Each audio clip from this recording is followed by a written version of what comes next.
here's another video. You have to excuse my face. I got dirt all over me. I've been fucking working under this hood of this truck.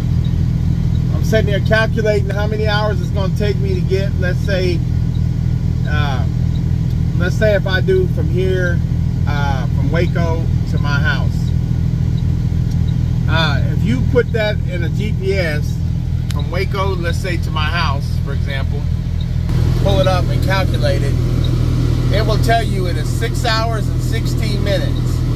It's 446. Now what that's telling you is if you drove straight through from here to your house at the speed limit, not the minimum speed, not the average speed, but the speed limit for each and every road that it takes to get to your home.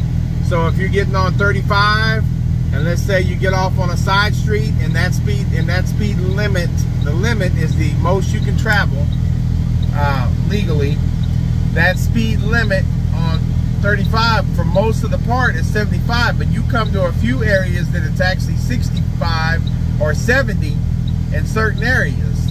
Or let's say you got to get off on another highway, and that other highway's 55 miles an hour, and let's say that's like 40 miles of that, or 40 miles of that highway, for example. Okay, so this GPS is designed to calculate each and every highway's speed limit, that if you drove at the maximum speed.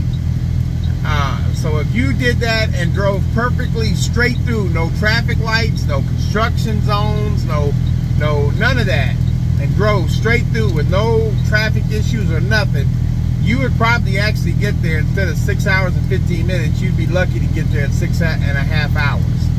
So, okay, because things are not calculated. For instance, if you're driving a big rig, what's not calculated is if you're heavy and a bunch of the hills you're climbing pull your speed down to 45 or 50 miles an hour because of how heavy you are. That's not calculated in that GPS calculation. So, already, if you're going to drive straight through, you want to give yourself at least, I mean, man, at the minimum, at least another, I'd say another hour, right off the top. So, that's one thing you want to do. Me, I drive 65 miles an hour, no matter what the speed limit is, most of the time. Excuse me, it's almost 3 in the morning, I'm fixing to wind down, but let me explain this why. I was never a believer at all, ever, that driving slower would save me fuel.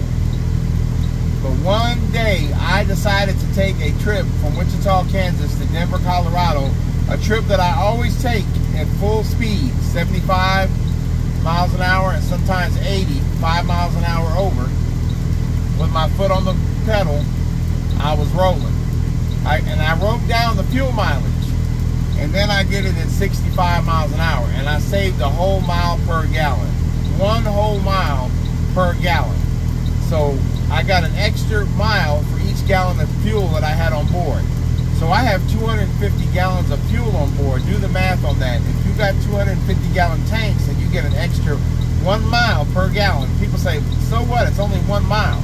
But when you times that times 250 times 1 fill up, that gives you an extra 250 miles of travel on that same tank of fuel, okay? And it literally blew my mind when I saw it. I saw it with my own eyes. I had to see it. I couldn't go off what everybody else is saying. I needed to see that. Because in my mind, if I drive 80 miles an hour, I show up in Salt Lake City 2 hours before your ass do and shut down. So if I'm shut down and my motor's not running anymore, then I'm saving fuel and I got there quicker. And I'm able to get more loads on and off of my truck in a 30-day period because of my speed. Now, I don't believe in that no more. I mean, that is possible. That part's possible. But being that my dispatch don't really move too much faster anyway, what's the point of hurrying up and, I mean, rushing to hurry it up and wait? I mean, I just wasted fuel for nothing. So, I drive 65 miles an hour most of the time. And what I do is when I calculate my mileage, that's 446 miles going home, I calculated at 60 miles an hour. That more than covers road construction areas and for the most part. Now, there's going to be a few highway shutdowns. There were one tonight where they had a fatality, and they had the road shut down for like 6-7 hours. Luckily, I came in on the end of that, and I was only sitting there for an hour. But that can happen. And when that happens, you need to try to find another way around that if you can. You need to Google Map and try to figure out what way to go. And the thing is that when you're Google mapping and you're driving a big rig semi, that doesn't mean that route you're looking at in Google Maps is made for your truck. So what you can do is look on Google Maps and then plan it on your GPS that way. Set your GPS to take you the same way you see Google Maps going. And if that GPS won't let you do it and you got it set on the trucking mode, then there's probably a reason. It might be a low bridge. It could be a weight limit bridge. It could be anything. So that's how you would pre-plan that trip on your GPS to find out.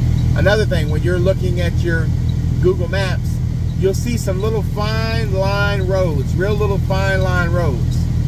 Try it. Try Google mapping your neighborhood and look at your neighborhood streets. Look at your neighborhood streets and then look at the major streets that bring the traffic to your side of town.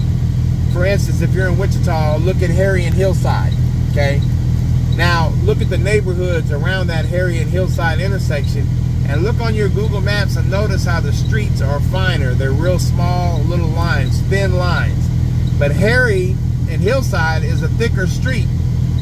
So that lets you know it's usually double lanes going each way, which means it would support a semi-truck. So when you're looking at Google Maps and you see some little fine roads that take you around the corner, don't go on them fucking roads. You might find yourself in the middle of a fucking residential neighborhood and got yourself in some real shit, because they'll write you a fat ass ticket and then you may have to get towed out of there. You don't want to go through all that. So there's lots of things you can do. You can Google map it. You can do a satellite view of a live view of the area and see what it looks like. Do a street view, look at the streets and see if they're able to hold a semi truck coming through there, or is it a residential? And if it's a residential, then you need to find a better street. And the best way to do that is look at the thicker line streets. They're usually like green they're usually green or burgundy on most GPSs. If that is the case, then it can hold a semi truck and you got a better chance. But also, if you put it on your GPS and try to make it route the way your Google map is, and your GPS won't do it, and it's set up with your weight limit on your truck and your height and width, and it won't let you go that way, there might be a reason.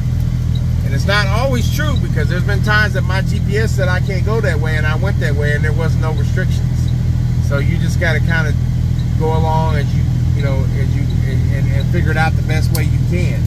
But what I will say is this, don't think that you're going to get to Wichita, Kansas in minutes because that GPS says so. The speed limit on everything, that doesn't include stopping for fuel. That don't mean stopping to take a piss. That don't mean stopping for anything, eat, nothing. That doesn't mean slowing down for construction zones. That doesn't mean traffic jams in downtown Oklahoma City, Dallas, whatever. There's a lot of things that come into play. So you want to give yourself an extra hour or two if you're making a commitment to try to deliver something. I don't know how many guys say, well, it says I'll be there in 6 hours and 16 minutes, so I'll see you then. And then their ass don't show up for an hour and a half later, and they trying to figure out how that happened. That's how that happened. That GPS don't mean shit at the end of the day. You got to use your mind. So I did the math on 446 miles. At 60 miles an hour, I would be there in 7.5 hours. That's what. So look at that. So that's an hour, right? And 15 minutes more than that says right there. So I said I was going to be there in 6 hours and 15 minutes, and I didn't show up for 7 hours and 7.5 hours. That's the problem. So most trucking shipping warehouses will let you have a 30-minute grace And that's what you always need to count on at the most. 30-minute grace to be there, past your window. You're supposed to be there at 6:30, they may give you the 7. And not 7:05, 7:10, because then they're going to sit there and say, hey, you're going to have to wait till tomorrow, or the weekend's here, you're going to have to sit here until Monday. So you have to go find you a place to park, set for the fucking weekend, and that's how that goes. So, those are just some ideas to keep in mind when you're looking at your GPS and maps. These are videos I'm going to download on my Trucking with Mr. Cadillac YouTube. I'm going to start putting information. And let me tell you something. These videos are my opinion. I'm not no fucking professor. I'm not none of that shit. All I'm telling you is my way of looking at things. Somebody else may have a different way, and that's fine. And somebody may have a better way than I do, and I may learn something. But, you know, there's always going to get somebody to jump on there and say something slick, something crazy, and I don't pay attention. I don't respond to none of those things. Matter of fact, if I start seeing the comments and going negative, I just move on to the next one and start reading. I don't let it bother me. So at the end of the day, if this helps you, great. If it don't, you know, hey, maybe the next one will. You know what I'm saying?